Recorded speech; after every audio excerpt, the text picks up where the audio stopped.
Hi, I'm Pam, and I would like to welcome you to the Live Authentically show. My team and I help other people step into their authentic realities via a number of different modalities. This show is obviously one of them. We also have a Facebook group and would love to have you join us. It's a group of like minded people committed to spiritual growth and transformation, and we can be found at liveauthentically.today/FB. I'm super pumped because I just released my first book, SOAR, SOAR. It's on Amazon. It has all the tools that you need to grow and transform. So, on today's show, I am super pumped to have with me Sydney Weiss. Hi, Sydney. Hi, good morning. Thanks for having me. Thank you so much for being here. I so appreciate it. Super excited about our conversation today. Sydney is going to tell us about all things joy related. She has lots of amazing wisdom to share with us. But before we dive into that and her story and what she does on a daily basis, I always start my shows off with the same question. And that question is, are you ready? I'm ready. Let's go. Okay. What does it mean to you to live authentically every day? I'm sure you hear this all the time, but I love this question because I think to live authentically has to start with getting to know yourself. And that's probably super cliche. And we hear this all the time. But the journey to getting to know yourself is probably the most important one you'll ever take in your whole life. And my perspective on getting to know yourself, I think it's a little different. You get to know yourself through adversity and struggle and doors, slamming in your face and that job you wanted, you're not getting it. Like all those things that you went for that you don't get. You learn about yourself in that moment. You learn about what you're made of, your resiliency, your ability to pick yourself back up, but then you also learn about yourself through moments of joy and celebration and, like exuberant happiness. Because when we allow ourselves to also experience those moments of joy, we learn so much about our own inner strength and our ability to have hope and faith and persevere and believe in ourselves. And so I think this journey to living authentically has to start with you allowing yourself to almost take the risk to actually live your life, put yourself out there in new ways, step outside of your comfort zone, um, and see not only what you're made of, but see where it will take you. So that's what living authentically means to me. It starts with getting to know yourself, and then from that place, choosing yourself, choosing your growth, choosing what makes you feel good and what makes you feel alive and passionate and inspired every day. It's not easy. Not every moment of every day is going to have that sense of joy and exuberance and maybe even that level of authenticity, but that ability to keep trying, to keep checking in with yourself, to keep going for it, I think has a lot to do with that piece really about living authentically.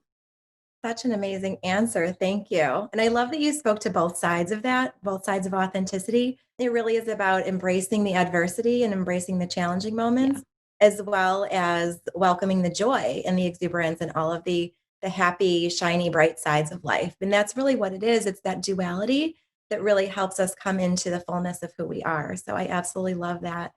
What would you say to someone? What is one small step that someone could take today to start to make that journey into their authentic reality?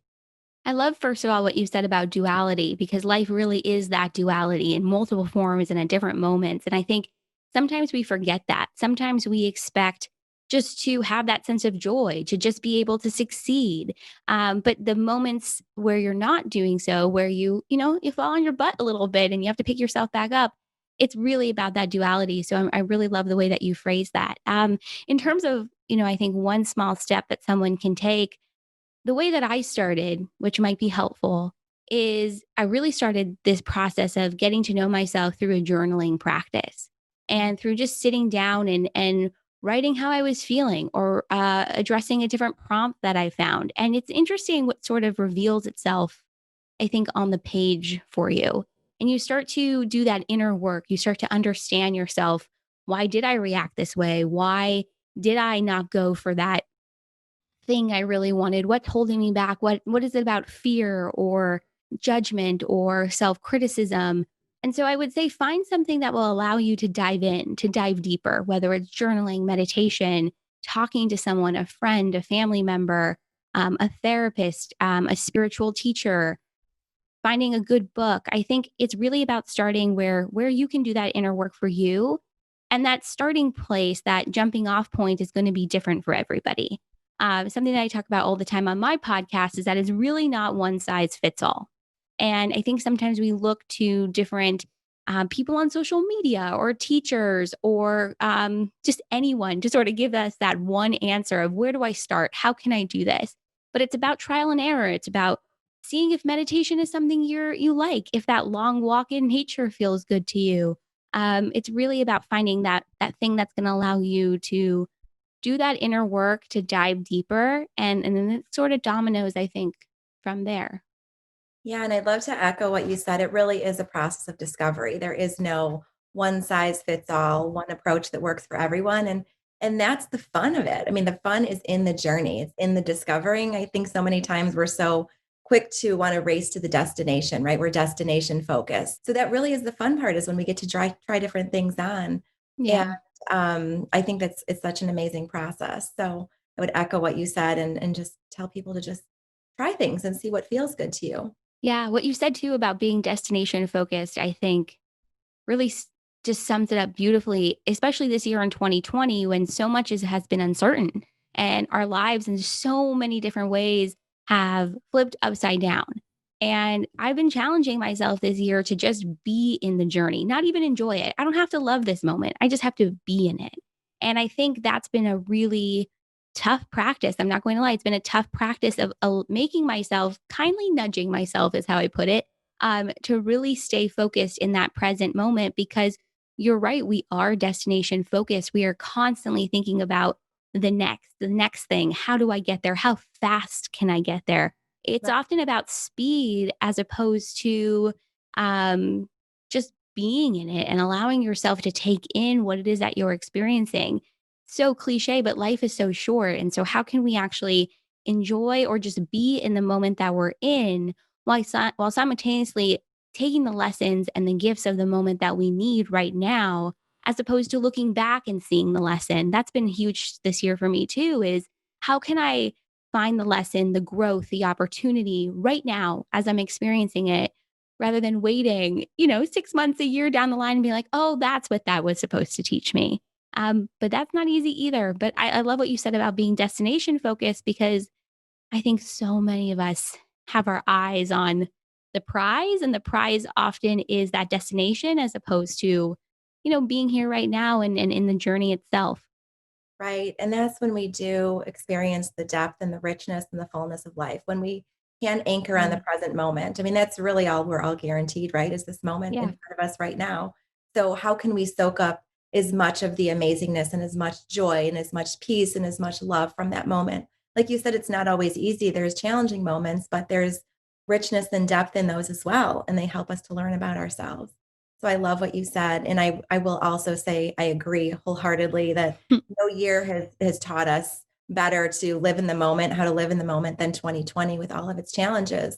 And Yeah. sometimes that's the only choice we have, but to focus on getting through the day, getting through the present moment. And sometimes too overwhelming to look too far ahead. But that's when we really learn to soak up everything that life has to offer. So I love that you said that.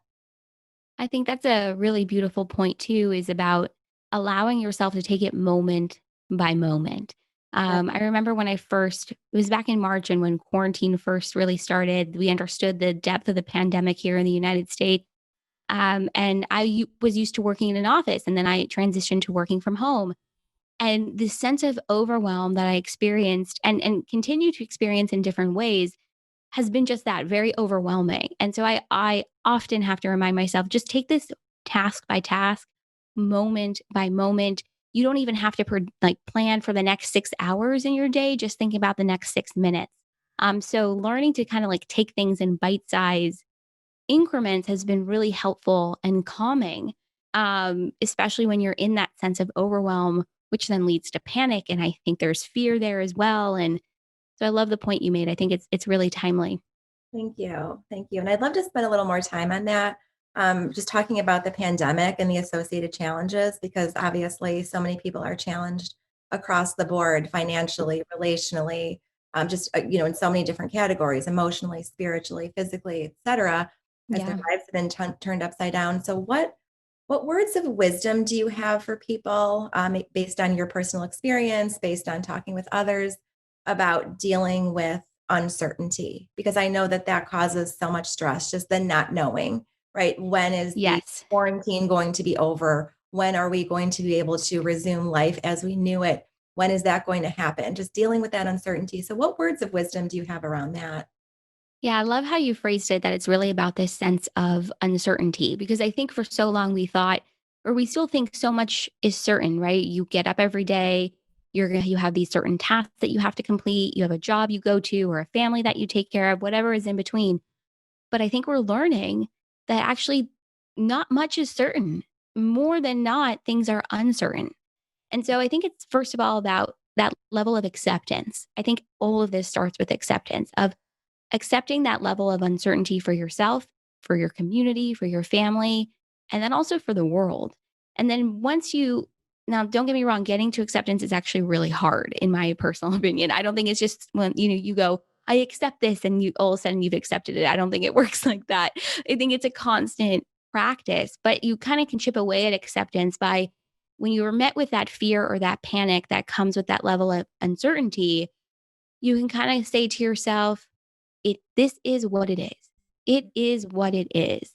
And kind of wrap your arms around sort of that fact or that reality for yourself.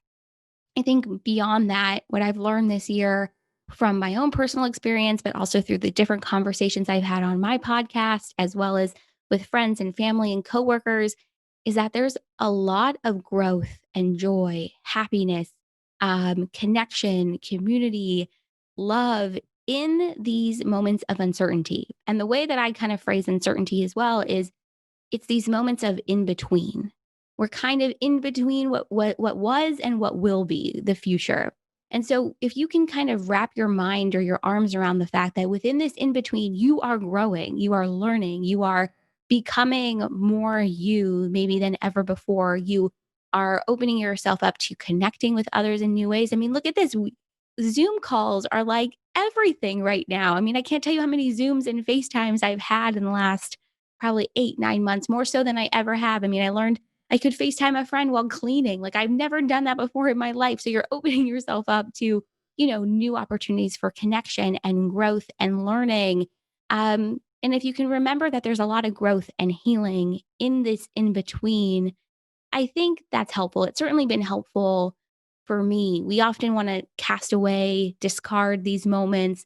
I wasn't out and about the way I wanted. I wasn't at that seminar or that class or meeting these people, but these in between moments, there's a lot of growth here. It's not to be discarded. I think it's to be really embraced and cherished. And I think people are feeling that way too. I think they're learning a lot about themselves um, in these moments, in this sort of limbo, like doing this like limbo thing with my hands, but this kind of limbo of this uncertainty and in between.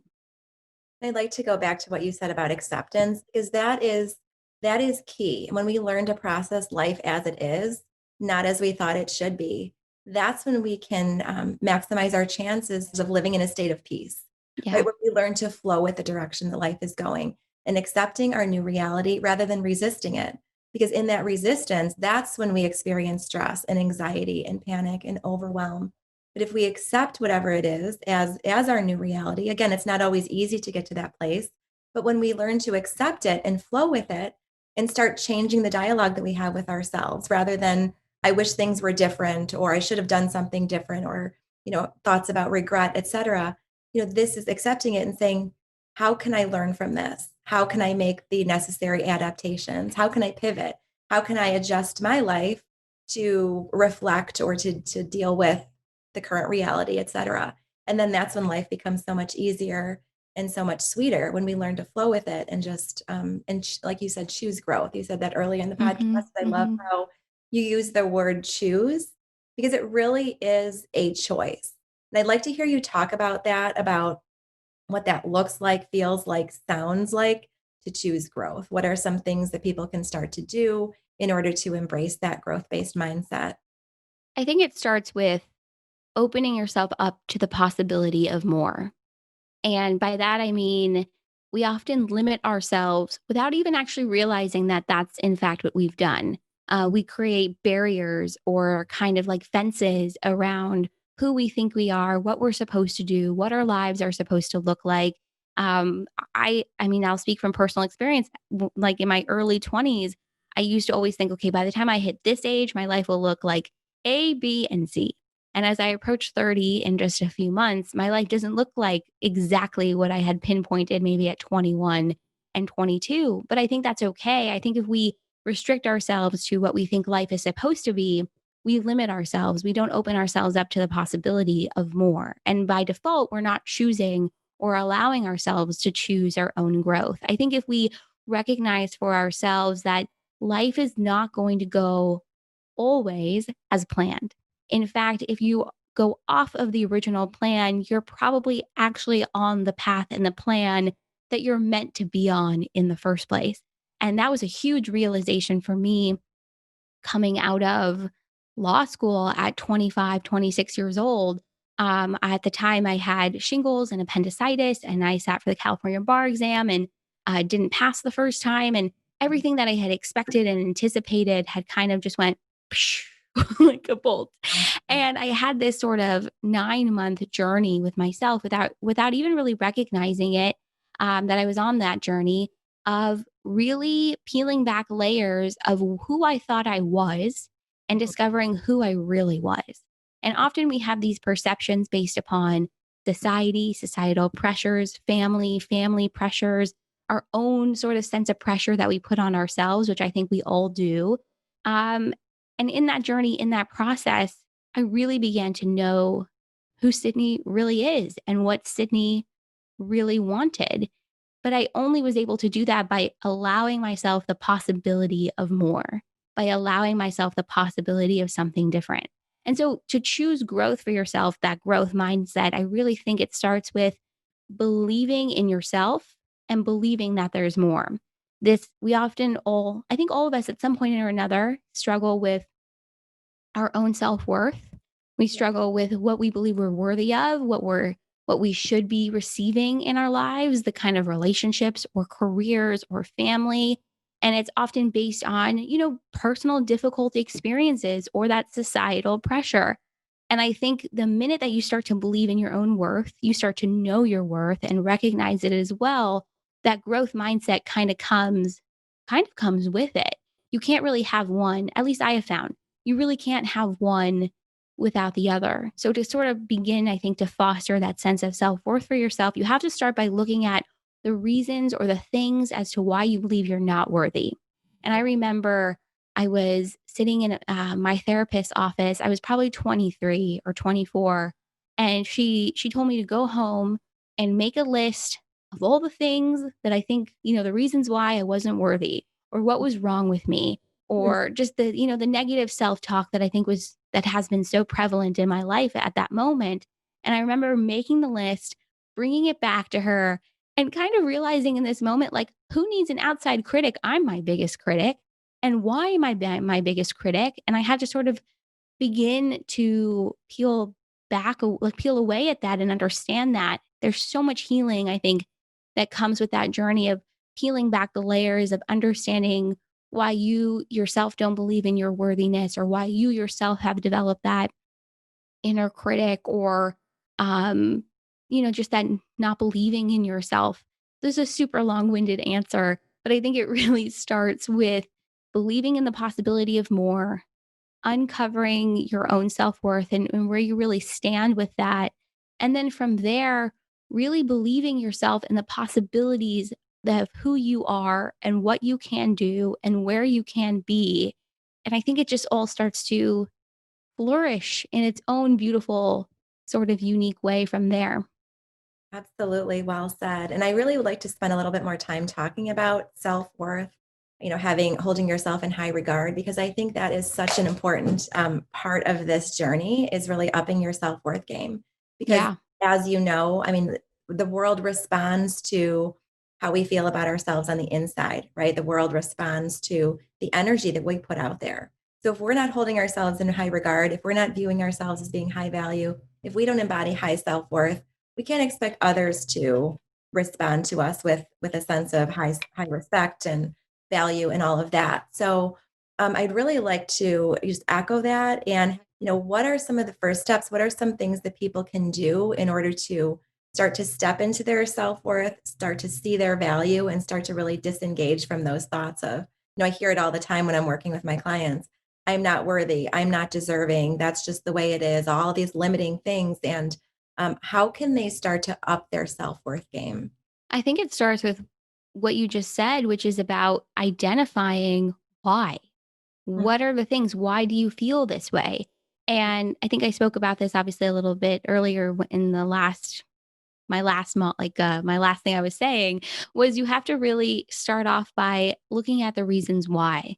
And it might feel really painful at first to make that list, but for me it was incredibly eye opening to see not only the things I was saying to myself, but the reasons why I felt those things or I was saying those things. I mhm, think from there, after you identify it, you can start to not only look at it, but begin to heal it. And so I'll share with you the way I started to heal it, which I don't know if this will be helpful to everybody, but maybe it'll be helpful to someone. I started by sitting in front of a mirror and looking at myself in the mirror.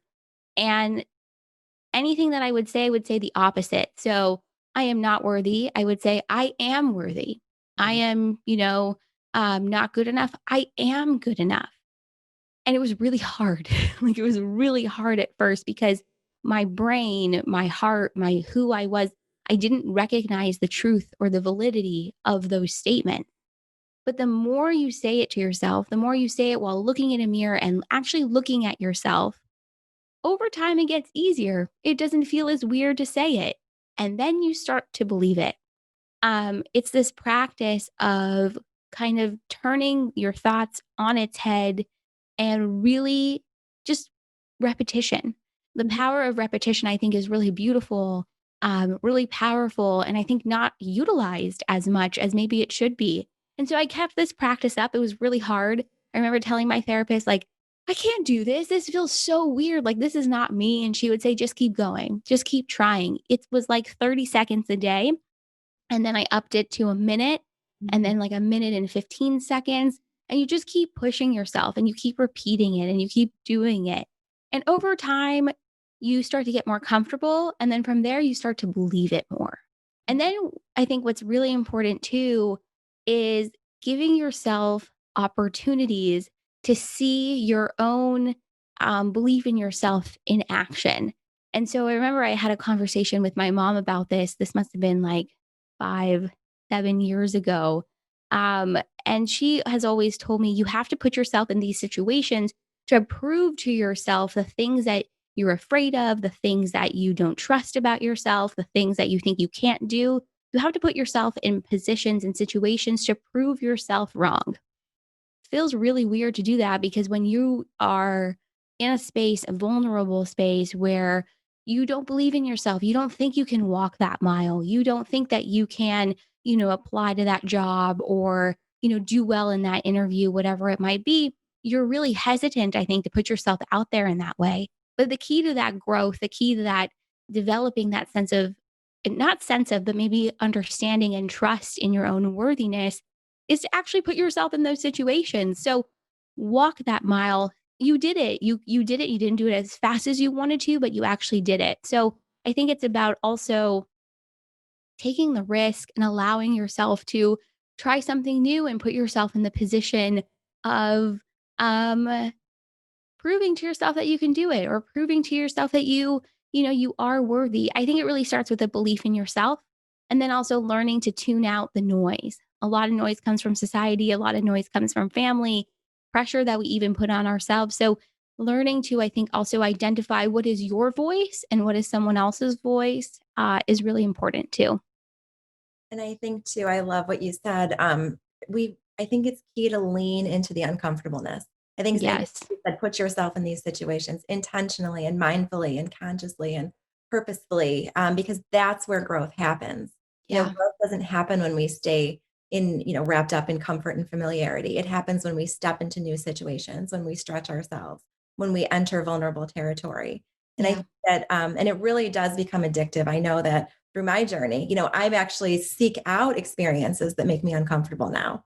Okay, I'm not ready to Mhm. do that. Okay, well, maybe this is the time to do it. So just take that leap of faith and trust, right? Trust that if your heart is in the right place and if it's a soul aligned action, then the universe will support you. The universe will always have your back and you'll be taken care of. You don't have to have it all figured out. Just like you said, just immerse No. yourself in those situations and you'll figure it out along the way and experience a lot of growth. Start before you're ready. I know people say this all the time, but start before you're ready because the truth is you will never be ready to Yeah. do something that's uncomfortable, to Yeah. do something that pushes you outside of your comfort zone. We often wait until like that perfect moment, but it doesn't exist.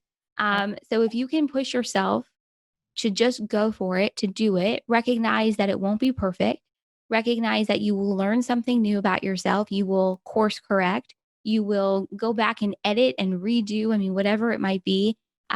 Start before you're ready is probably one of the best things I've ever heard in my whole life because, I think we all do this. We wait until that perfect moment Right. totally doesn't exist.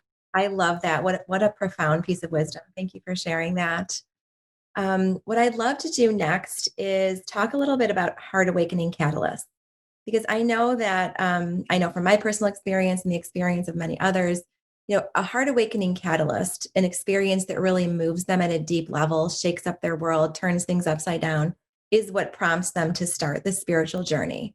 I know a Mm, handful of people who are kind of curious about, oh, well, maybe I'll step into my authentic self and start the spiritual journey.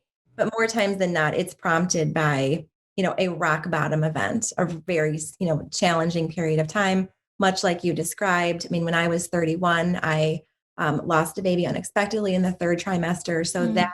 the event that was my heart awakening catalyst. And that was my rock bottom. And that's when I could literally not even put one foot in front of the other and get through the days. And that's what prompted me to go to start my spiritual journey. So I'm curious, what would you say was your most profound heart awakening catalyst? Can I just start off by saying I love the way you phrase that as heart awakening catalyst Thank you. because that's what these moments are. It's about opening up your heart and allowing yourself to receive and be present, I think in a more profound way. So that's beautiful. I don't know if I've had one. I'm like really thinking hard right now. I think the biggest moment I can think of um I feel like I've always been on a bit of a spiritual journey. Um, from the time I was really young, I've always had all these different questions and was always searching out a sense of spirituality and or religion or just really looking for more. And I've always been extremely sensitive. And so growing up, everything, I just my mom has always called me like a sponge. My parents were always like, you're just a sponge, you soak everything up. And that often led to moments of anger or frustration or sadness or just an inability, I think, sometimes to really cope the way that you would like to, I think, in any given moment. And so when I was about 21, the same therapist I've been speaking about, she introduced me to Many Lives, Many Masters by Brian Weiss.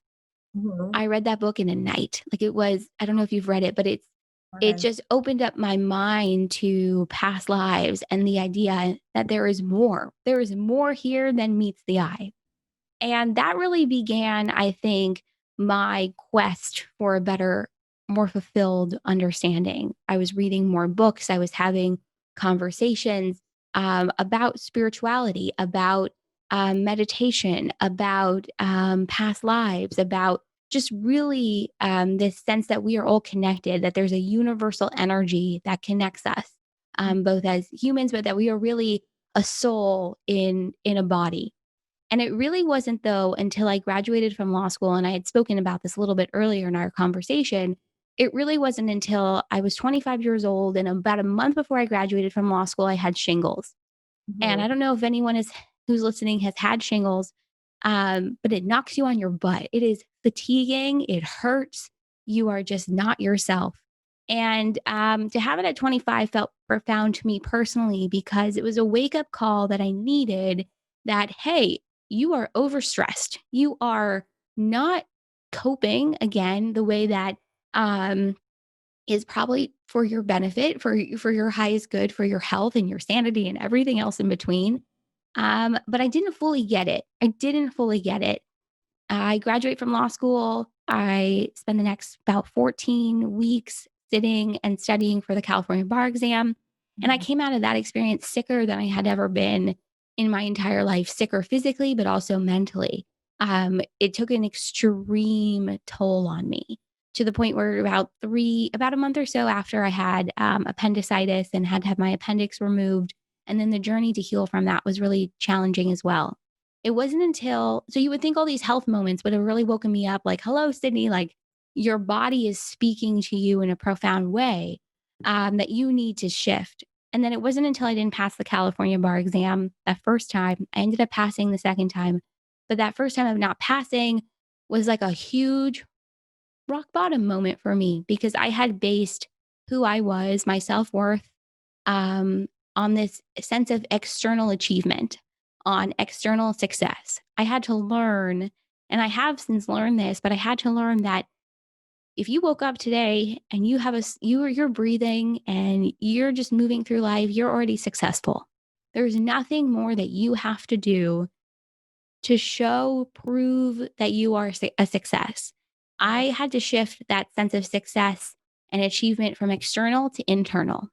And it was only until I did that that then things in my life started to shift. I went through this 9-month journey, really changed the way I spoke to myself, how I was treating my body. I was never like mean to my body, but when you're so stressed out, it takes such a physical toll. And then you're not choosing the right food choices or you're not exercising and moving your body. So I had to shift all of that. And I sat for the bar again the second time and still nerve wracking, but came out of it and I felt like a different person. I really did. And that was really the motivation and the inspiration for my podcast, Seek the Joy, because I really wanted to find a way at the time. It was about 2 months after sitting for the bar the second time. I wanted to find a way to connect with other people who had similar stories or experiences or just wanted to share that level of vulnerability with others. And so the idea came to me. I launched the show within 2 or 3 weeks of having the idea. And now I'm 3 years later into the show. In that time, I passed the bar. So I am a lawyer now, but it was a really interesting rock bottom moment for me personally. And the things I said to myself that day when I didn't pass, they were mean. But I would never say those things to myself now. And I would never want to, and I don't even believe them. And so I think that was really my sort of rock bottom moment. Um, and I recognize, we all have those different moments and they all show up in different levels of severity. But I think life will continue to try and show you the same lesson or the same misstep or how you can grow. Those moments will keep coming. And if you're not listening to it, it'll just get louder and bigger. And I think that's what shingle was. And then the appendicitis. And then it was like, hello, you're still not getting it. And then it was not passing the bar. And then it was like, oh, I see. I'm getting it. I'm hearing it. So I think things start smaller, and it gets louder until you actually hear it. And I think you're willing to make the pivot or the shift, or just start to do the work to move, I think, in a different way. Yeah. Thank you for sharing your story so Oh, you're vulnerably. welcome. Congratulations to you on everything you've accomplished. I absolutely love how you have transmuted your pain and your challenges and done your soul work, and you've transmuted all of that and turned it into power for Mm. yourself and a gift to humanity. And you're sharing your light with the world in such a beautiful way. And I'm so proud of you for everything that you have done and will do in this world. So before we wrap up, I want to be super mindful of time. I feel like I could sit here and talk to you all day. I have a Oh, million other same. questions I wish I could ask you, but I know we've got other things to do. So we'll wrap up. But would you like to close with any words of wisdom for our viewers and listeners? Yeah, definitely. Well, first of all, thank you so much for what you said. I muted myself for a moment because there was a garbage can outside and I didn't want it to interrupt what you were saying. Right. So first of all, thank you for what you said. Of course, within all of our journeys, there are more in between moments that test you and challenge you. And I think it's about looking at things for what they are and having that sense of willingness to to do exactly what you said, which is to shift it. And this year has been super challenging as well. And you and I spoke about this at the beginning of quarantine and the pandemic, and where you and I are recording, we still don't know who won the election here in the United States. And um, 3 weeks ago, I lost my grandfather. And so there's been lots of moments, I'm not going to cry. There's been lots of moments that Oh, have been super challenging. And you yeah. have to learn, I think, to trust that you will be okay. And you have to know and trust that the pain in any moment, the discomfort, the challenge is there for a reason. It's an Yes. opportunity. And who you are on the other side of it will be more beautiful and aligned and passionate and inspired than who you were before it. And I think if we can remember that through these moments of adversity and these moments of difficulty, um, it doesn't lessen the pain, it doesn't soften the discomfort, but I think it allows us to move through it, and glide through it more easily than, what you said earlier about resisting and pushing up against, the walls of what's happening, which causes that friction, which causes more pain and more discomfort. So, I just wanted to acknowledge what you said because I think you're so right. It really is about transmuting that pain, that discomfort, that adversity into something else, into something more. And I think that's what I've tried to do for sure with Seek the Joy podcast and sharing powerful and beautiful conversations centered around empowerment and joy and connection. And it's been a lot of fun. So I think you asked me if there were any other words of wisdom, and I think that would just be it. That you can glide through these difficult moments. I think we have more difficulty ahead of us, excuse me, through the rest of the year and beyond. That's life. Life is filled with difficulty, but it's also filled with joy and celebration and connection. I mean, just speaking with you for the last 50 minutes, I don't even know how long it's been, 40 minutes, has been so enriching and joyful for me to connect. And so I think if you can find something that will make you feel joy, it can be a walk, it can be a conversation, it can be a coloring book, it can be, a drive, whatever it is. No, find it for yourself, hold on to it, and then continue to choose it and go back to it, especially in the moments where you think you don't have time. And I think especially in the moments where it doesn't feel easy or intuitive. I think that's the moments where you really have to choose that thing, that joy, that moment that's going to, help fill up the tank a little bit. So So, so beautifully said. Thank you so much for sharing that. thank Uh, you. if anyone would like to get in contact with you directly, what is the best way for them to do that? Yeah. So you can find me and Seek the Joy podcast at seekthejoypodcast.com. You can search Seek the Joy wherever it is that you listen to podcasts. We're on Instagram, Facebook, Twitter, you name it. You can find me and the podcast there. Awesome. Well, I am delighted our paths have crossed. This is Me too. an amazing conversation. I've enjoyed every minute of it. I'm in LA all the time, so we'll have to meet up when I'm out there. Yes, please. When all this madness is over, I've been saying I can't wait to meet all the people I've had really the wonderful opportunity to meet virtually. I can't wait till we all get to meet in person. So I would love that. I would love that. We'll make that happen. So thank you again. And thank you to all of our viewers and listeners. I believe that time is a choice, and I am so grateful that you have carved time out of your day Mm. to come listen to all of the wisdom and knowledge that Sydney has shared with us today. So I would again love to invite you to join my Facebook group, liveauthentically.today/FB, and check out a copy of my book, Soar, next time you're on Amazon. Thanks, everyone, and have a great day.